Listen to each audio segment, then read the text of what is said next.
into a drawing file.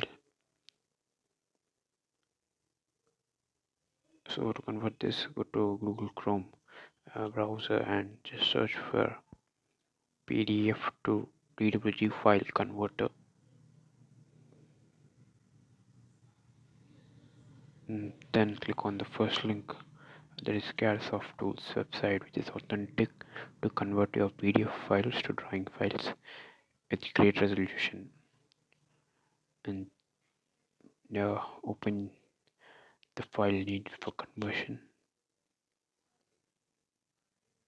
and download the file. You will get a downloaded zip file.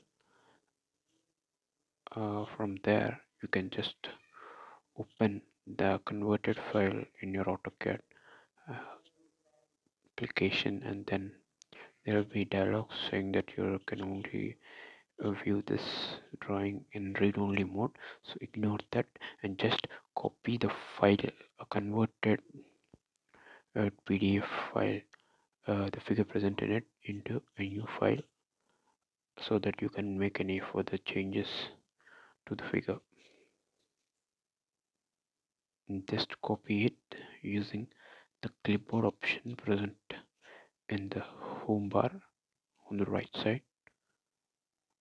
Now click on the copy clip option.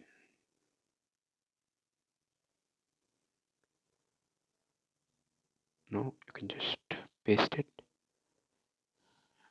from the clipboard menu.